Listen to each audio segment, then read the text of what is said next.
All right, we are here with the San Jose Sharks. Mario Ferraro here on a Monday before the Sharks have 3 games heading into the Four Nations break. Mr. Ferraro, how you doing first off? I'm good. How are you? I'm good, man. I'm excited for these 3 games for you guys. I was just asking you about getting a couple of days off since the game on Thursday. Obviously, with the grind of the season, getting consecutive days off like that for the body must be really nice. Yeah, for sure. We've had a pretty hard schedule. A lot of teams do. It's tough. It's a tough league. It's a lot of games in a short period of time. But I think it's the first time we had like more than a couple days in between games for a while. So every chance you get to recover, it's good, and it's good for the body, and it's good mentally too for us. So we're excited for the next few games here just before break. Where do you feel it the most? Is it actually feeling fresh? Do the joints feel a little bit nicer, or is it just everything? Every guy's a little bit different. Certain parts of the body. For me, I think the mental break is the most important. You're kind of always playing through injury. Mm-hmm. Usually, anyway, you're sore. Obviously, injury to an extent, but it's just a good mental break to get away a little bit and be refreshed, and then come back into these few games with some more of a clear head and some more juice ready to go at it again. This is not your first rodeo with the trade deadline. Obviously, the news comes down while you guys are on an off day that Cody Ceci and Mikael Granlund are traded. Does it get any easier for you? Because I feel like people always look at sports a little bit too transactionally, whereas these guys are your teammates, but they are your friends. I mean, you spend more time with them, throughout the majority of the year than you do your family. Yeah, I wouldn't say it gets easier. You build relationships with different people.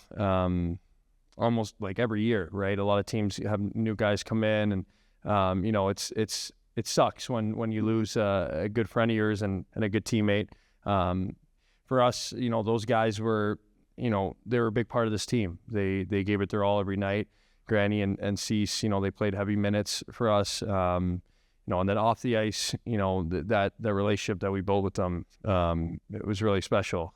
So I feel like those are relationships that you'll never lose, and that's the beauty of sports and playing hockey in general is the people you meet. And it definitely sucks when you lose players at the deadline here, but it's part of the business, it's part of the game, and they're in an opportunity to hopefully do something special. So best of luck to them.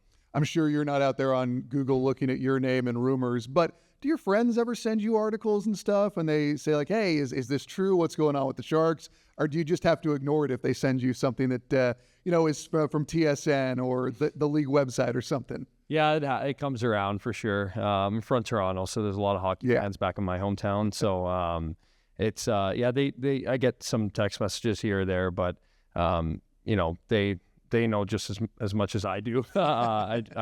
I'm just focused on playing and doing the best I can out there to help our team. And, the outside noise and stuff that's going on, I don't really pay attention to either. So I don't have any more answers than they do, yeah. So if we look at this year and I come to you and I say the team's doing a lot better, the goal differential's way down, you guys have been there in a majority of games, do you say, yeah, Ted, that's true? Or are you just like, come on, man, like we're not winning as many games as we'd like to? Like, are you able to weigh the good with the bad, I guess? As a competitor, it's, which everybody in this room is, everybody in this league is, it's, you want to win. You want to win, and obviously the result isn't there, and that's the tough grind about it. But on the bright side, when you look at things and how young we are, we have had a lot more success and we've been in more games. Mm-hmm. But at the end of the day, as competitors, it's not satisfying enough, right? So the result is the result, and we're closer, but we're still just not there. So to stay positive throughout the year, to keep pushing, yes, I feel like I relate to those things, and I say, hey, look, things have gone better. We're heading in the right direction, which is important. But just naturally as a competitor, you want to be winning and you want to be in the race. And but in order to do that, you have to stay positive. And so it's up to us as individuals and as a team to continue to push forward and to continue to push to improve. And we have had those little strides, but we just can't be satisfied. Mm-hmm. We can't get used to this. It's got to keep going in the upper direction. The third period has been kind of the point of contention for you guys. I know, obviously, coach will say, well, it's a 60-minute game. Everybody knows that. But how hard is that third period? Like, what do you see in terms of where things are going awry? Is it just that the other team is out efforting? Is it that they're making the right play at the right time? Because we often talk about critical moments, but it is so much goes into it. One bounce of the puck and everything, and the complexion of the game changes. Yeah, what's at stake is, there's more at stake in the third period when you have a tight lead or a tight game, and I think that's just coming with the maturity of our team. As much as I think third periods have been an issue, there's been other issues too, right? There's, whether it's a second period or our starts to games, there's been different things that have gone on, and that just comes along with maturity and growing as a team. Like I said, that's what to go back to. We've been better, we've been in more games, but to not get those wins, it's almost even tougher this year, because we see that we are closer. So we need to work on that, and those are things that I think are going to come just with building, a more confident group, and the young players that we have some more comfort level to be able to play in those tighter situations, those tight games, because it is very difficult to win. It's when you close out series, being in playoffs, and my younger days, like in college or in juniors, like the hardest games to win are the ones that close it out, that seal the deal. So we got to get better at that all around, and I know it'll come. You're a very positive guy. You've got the A on your sweater for a reason. Do you try to pass that on to some of the younger guys who haven't been through as much? Like, I'm sure that when it was your rookie season back in 2019, like, those losses were probably harder to digest. Maybe, I'm sure it hurts the same, but those are your first losses in the NHL, as opposed to where now it's like you've been through it, you understand how to forget it and bounce back. Do you try to convey that to the younger guys?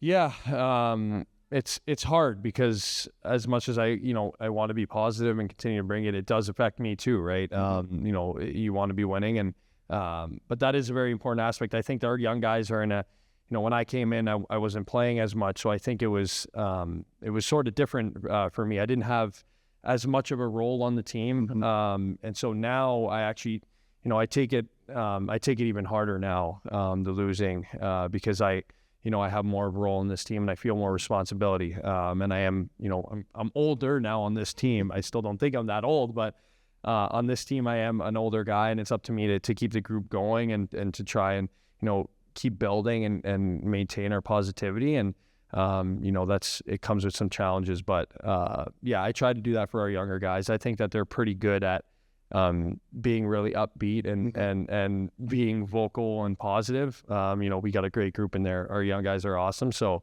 it's not too much of a challenge. They love the game. Yeah. It's their first year. They're excited. So, it's heading in the right direction, and they're eventually going to be, they're already a huge part of what's going on here, and they're going to be, the center and star of the show. Do you feel like there's more pressure on you as a leader with guys like Mackenzie, who was a big voice? I mean, he wasn't as loud as you, but like after games, he would come up to me and start chatting it up. Like, he was a very social, outgoing guy. I know that Mikhail was a leader here. Cody Ceci was just like the easy-going dude. He was always just very chill. And, those are three big names that are gone now. And does that feel like you have to be a more vocal leader as opposed to just kind of who you are naturally? I just try to be who I am naturally. I hope that goes enough. I just try to be genuine and be myself, and that's what I've been doing, and I don't want to change that. So I hope it works, and I have confidence that it does. What are you looking at in these 3 games coming up? I think our compete level and us playing a full 60 minutes is really important for us. Obviously, we've dealt with some trades here and there, but we have a lot of guys who have opportunity in this room, getting some NHL games in, and that should increase our competitiveness, I think.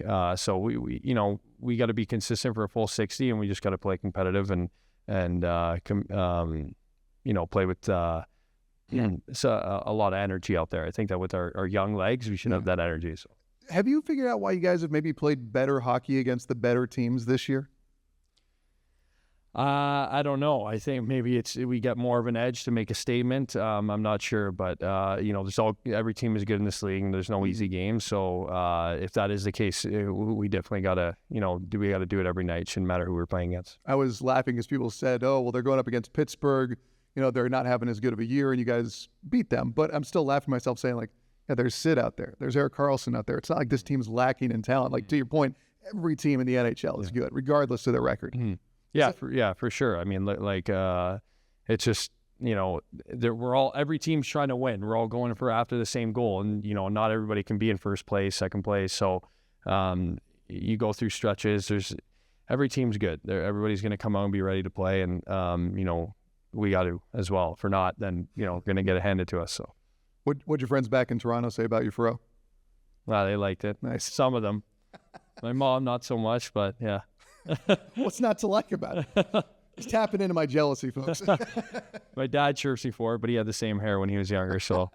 That's all. We got to get the side-by-side pics at some point. Yeah. Well, right on, man. I appreciate your time as always. We'll talk to you soon. Okay, thank you.